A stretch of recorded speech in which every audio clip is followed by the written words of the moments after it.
My name is Nancy, and I have a brother named Keith who is 7 years older than me. Keith has always been really smart, doing well in school from a young age. He graduated from a fancy high school and university, making our parents super proud. But as he got older, it seemed like all the praise and expectations messed with his personality. After he finished university, he decided to move out, saying he couldn't stand our boring home anymore. When he left, he made a sarcastic comment about our mundane life, and I'll never forget the shock and sadness on our parents' faces. It made me mad because I never stood out like him in school, but I still valued our family. We all owe our lives to our parents' support, and I wished he felt the same way. In high school, I realized how important family warmth and love are. Strangely, my brother didn't seem to feel that love. Our parents had been there for us with endless love, but he saw them as ordinary. It hurt because, as a child, he was my hero. He used to care about me, play with me, and help me with my studies. But he changed. As I was getting ready to graduate high school, he started questioning the importance of higher education, saying things like, "Do you really need it? You're wasting your time on such things." When our parents confronted him about his attitude, he blamed them, saying, "I became this way because of you." It made me cry, but my parents comforted me, saying, "Nancy, you've grown into a truly kind-hearted person." Their encouragement motivated me to get into a national university and land a job at my dream company. When I started working, my parents were almost 60, as my mother had given birth to me relatively late in life. By then, my brother was already married, but surprisingly, neither my parents nor I had met his wife. Despite our parents suggesting inviting him over several times, he always hesitated, saying, "Introducing her to our family requires some consideration," and avoided bringing his wife to our house. It's been about 6 months since I joined the workforce. Just when I thought I was getting used to my job, an unexpected event shook me during work hours. My phone, which doesn't usually receive personal calls at work, displayed an incoming call from my mother. Knowing I'm at work, my mother wouldn't normally call. I stepped outside and discreetly answered the phone. My mother's voice was softer than usual. "Hey, are you okay? Are you busy right now?" "No, I'm okay. What happened?" She then told me that my father had suddenly fallen. Those words weighed heavily on me.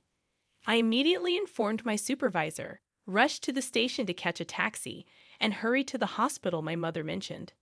On the way, I kept hoping and praying, wondering about my father's condition and hoping for the best. When I entered the hospital waiting room, my mother, with tears streaming down her face, greeted me. "What happened, Mom?" I sat next to her, filled with worry. How did my father, who was fine in the morning, suddenly end up in this condition? Unable to process the question, words spilled out of my mouth one after another. After a pause, she quietly said, "Your father has been diagnosed with cancer." Hearing this, it felt like time had stopped. Why? My surprise and anxiety spilled out in my voice. My mother took a deep breath and began to speak with sadness. "It's stage 4. The cancer has spread to the bile duct, and they said it's hard to remove it all." After that, my mother couldn't hold back her tears, and I struggled to find words as I listened. "So, what treatment will be done next?" I asked my mother, hoping for some positive news. After a brief pause, she nodded somberly. The attending physician later arrived and explained the detailed condition and treatment plan. Unfortunately, my father's illness had progressed more than anticipated, with confirmed metastasis to other parts. The risk of surgery was significant, and success couldn't be guaranteed. My mother and I held hands, trying to grasp the harsh reality we faced. The doctor's matter-of-fact words made the situation painfully clear. "You can either continue with chemotherapy or choose support in a palliative care ward. Both are crucial choices, so we'd like the family to discuss and decide together." The doctor's calm words echoed in my ears as I slowly sank onto the waiting room's sofa. A heavy silence filled the air, with only the ticking of the clock breaking through. Seeing tears silently fall from my mother's eyes, I contemplated how to approach the situation. It was a difficult moment for communication, but necessary decisions had to be made. We should include Keith in this conversation. Let's contact him immediately and discuss making a decision together. I suggested, picking up my smartphone with a wry smile. My mother admitted, "Actually, I've already informed Keith, but he hasn't responded." At that moment, recalling my brother's past actions and nature, I had a certain premonition. When he needed help, he'd get upset if not responded to quickly, yet he tended to shy away from tough decisions. However, understanding that the opinions of the entire family were crucial, I persistently called him. After more than 10 attempts, I finally heard my brother's slightly irritated voice. "What do you want, calling me over and over? Brother, do you fully understand Dad's condition? Mom should have informed you in detail. Why haven't you come to the hospital?" My voice conveyed urgency and anxiety. After a brief pause, he sighed in seeming annoyance. "Of course I know, but unlike you, I'm swamped with work. Dad's still alive, isn't he? I don't think there's any need to be overly concerned." His words lacked understanding or empathy, deeply shaking me. This isn't a joke. We don't know what could happen to Dad at any moment. Have you forgotten how much he's worked for our family? We are here today because of his support. Tears threatened to spill, but without showing any emotion, my brother curtly said, "Now is not the time to be fussing over this. There's no point in discussing further. I'm hanging up," and promptly ended the call. Stunned by the exchange, I was at a loss, unable to hide my astonishment at my brother's indifference. I knew he lacked a sense of family bond and gratitude, but I never expected him to become so detached. When I returned to my mother, she looked concerned and asked, "What happened?" I simply replied, "It seems he's quite busy now," avoiding the details. My mother sighed deeply, saying, "It would have been comforting if Keith was here." My father chose to spend his final moments in a palliative care ward, and a few months after that decision, he peacefully passed away. I informed my brother of the solemn news over the phone and shared the details of the wake and funeral. However, his response was cold, stating, "I'm busy with work, so I can't attend. Please proceed without me." True to his word, he didn't show up at our father's wake or funeral. Even my mother seemed shocked by this fact. She probably never imagined her son wouldn't attend his father's funeral. Both family and acquaintances expressed surprise and disappointment at his absence. After the funeral, in a moment of quiet among the family, my mother exhaled deeply, murmuring to herself, "He really didn't come." I took her hand and said firmly, "Mom, let's not worry about him anymore. We have to let him walk his own path. For now, let's cherish our memories of Dad." My mother tightly squeezed my hand in response, smiled, and said, "Thank you." Unbelievably, the next day, my older brother suddenly appeared at our apartment. When I opened the door, his expression was different, filled with an urgent restlessness. Stepping inside, he demanded without any greeting, "Where is the inheritance father left behind?" Shocked by his demand, I emotionally retorted seriously, "Someone who didn't even show up at the funeral, and now you're saying this." Visibly irritated, my brother snapped, "Kids should stay quiet," creating an instant tense atmosphere. However, my mother stepped forward, trying to calm the situation. "Apart from this apartment, your father didn't leave much behind," she explained. "That can't be true," my brother retorted, barely concealing his anger. Staying calm, my mother placed my father's passbook on the table for my brother to see. As he flipped through it, it became evident that all our father's savings had been transferred to a different account. "What's going on?" my brother exclaimed in surprise.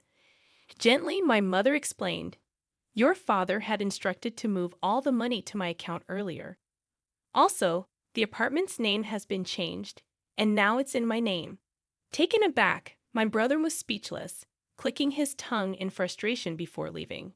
Watching him go, we were once again filled with admiration and gratitude for our father's foresight and his plan to protect the family. A few months later, my mother unexpectedly fell and was rushed to the hospital.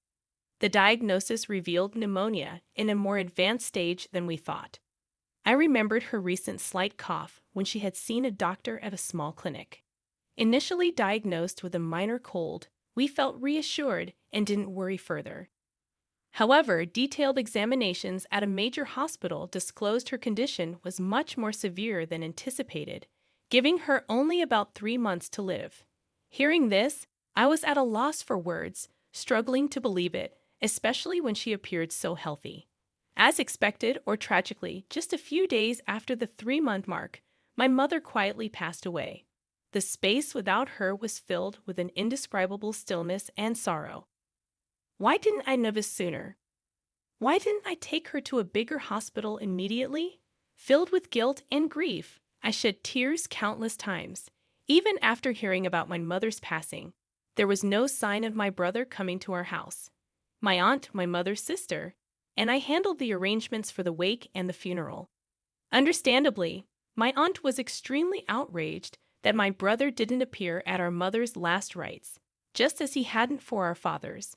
However, expecting or saying anything to my brother felt meaningless after recalling his past actions. However, a few days after the funeral, my brother reappeared, accompanied by his wife, whom we were meeting for the first time, as my aunt and I were sorting out the heirlooms. Where's Mom's inheritance? She must have left something, right? Right from the start, that was my brother's concern. I was both shocked and dumbfounded, and my aunt, equally stunned, stared at him in disbelief. Even more astonishing was that my brother's wife, my new sister-in-law, stood beside him without meeting our eyes or offering any greetings. She just stood silently next to my brother. What shocked me even more was that my brother hadn't even visited our mother's grave. Brother, please, at least pay your respects to our parents. At the very least, visit Mom's grave, I calmly requested. With a sneering laugh, my brother responded, "Does that even mean anything?" He quickly followed with, "By the way, how much of Mom's inheritance is left?" May's expression changed drastically at that moment. In a voice filled with anger, contrasting with her usual warmth, she sternly admonished Keith, "How can you think of such things at a time like this? Nancy is managing the funeral on behalf of both of you, putting in all her effort. Shouldn't you act with a bit of gratitude, thinking of your parents?" However, my brother completely ignored our aunt's anger, responding dismissively, "Auntie, it's none of your business. Don't interfere." Suddenly, with the demands from my brother and sister-in-law, the room's atmosphere turned cold and tense. From behind my brother, my smiling sister-in-law said, "Of course, I remember your name, Nancy. Do you plan to keep all of your mother's inheritance for yourself? Sorry, but we can't allow that. This apartment is so lovely. I think it's perfect for us." I never imagined that my brother and his wife would say such things. "Why should I have to leave for the sake of both of you?" I asked, my voice quivering, while twirling her finger. My sister-in-law continued, "This apartment has just been renovated, and its location is amazing. It's close to the station, and there are plenty of shops, so we'll be living here." My anger peaked. "Big brother, all you care about is the inheritance. What are you thinking?" Unable to hold back, I raised my voice, turning away. My brother let out a heavy sigh. Such vulgar behavior. "Do you think raising your voice solves everything? We'll be back here in 3 days. Have everything ready to move out by then." With those words, their intentions became crystal clear. A mix of anger and sadness bubbled up, and I couldn't stop my tears from flowing. But this wasn't just a one-time event. I had to think about what to do next. Determined, I wiped my tears. My aunt gently tapped my shoulder and handed me a letter. The delicate handwriting of my mother adorned the envelope's surface. "What's this, Auntie?" I asked, carefully opening the envelope. "Your mother trusted this to me for a just-in-case scenario. She told me to give it to you at the right moment," my aunt said, tears forming in her eyes. I unfolded the paper inside. My mother's beautiful handwriting filled the page. "To my precious Nancy, if you are reading this letter, it means I'm no longer in this world. I'm truly sorry for our parting." I felt warmth in the back of my eyes, tears beginning to flow. "You might have Keith visit the house concerning the inheritance, but don't worry, Everything that your father handed down to me is now yours. I was at a loss for words. I had no idea my mother had thought this far ahead and prepared everything in advance. I'm sorry for suddenly leaving you alone, but I'm at peace because I've seen how much you've grown into a wonderful person. While learning is essential, it's not everything. The kindness and compassion you learn through your interactions with people are what I believe hold the most value. Your father and I were genuinely happy to see you grow up with such a warm heart until our last days, and words can't express just how proud we are of you. I truly want to express my heartfelt gratitude. Thank you. Overwhelmed? I read on, deeply moved. Mom, the words before me blurred with my tears, but I was determined to take in every sentiment my mother had conveyed and continued reading. Actually, after your father passed away, following his wishes, I secretly changed the apartment's ownership to your name.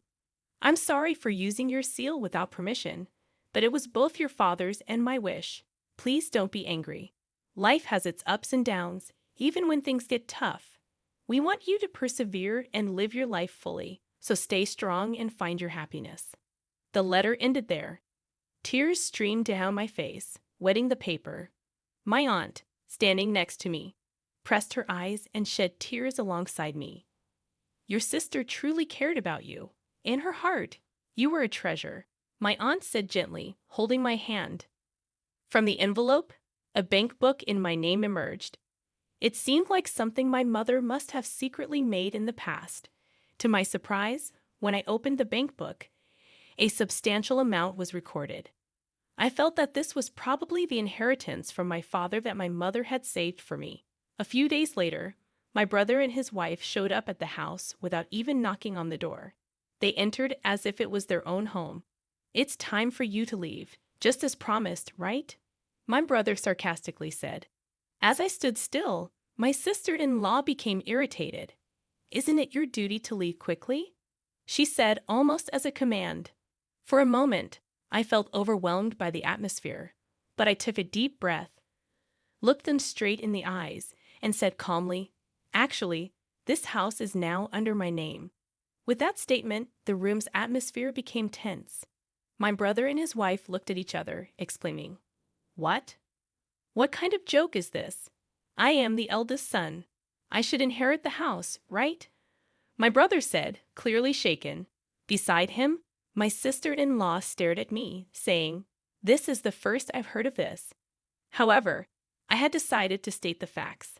The house and the inheritance are all managed under my name, so there's nothing to divide. My brother frowned. Then hand over half of that inheritance to us. But this money was left for my future and to ensure that I take care of the house. You always looked down on me, and now you're asking for money. What changed? I questioned. His face turned red. Surprisingly, my sister-in-law exclaimed, "Wait, what is this? This isn't what we were expecting." From what I gathered, my brother recently faced significant trouble at his job and was subsequently fired. Not only that, but he and his wife were moving from one day job to another, seemingly in a tight spot financially. They probably had high hopes for my mother's inheritance and the house, but with my revelation, their expectations were shattered, and they began bickering, placing blame on one another. Watching their childish dispute, I thought, what can possibly be gained from all this? To them, I said calmly, "This is my house now. If you make any unnecessary fuss, I'll call the police." Trembling with anger, they reluctantly accepted my words and left. Since then, I had no contact with them. I deliberately deleted all their contact details and began a new life in this apartment. This apartment is my treasure, filled with memories of my father and mother. Now I have a loving partner by my side. We plan to build a new family in this apartment. He respects my decision and proposed that we take the first step of our new life here. Our future is bright, and I want to pass on the warm love my parents gave me to the children we will have in the future.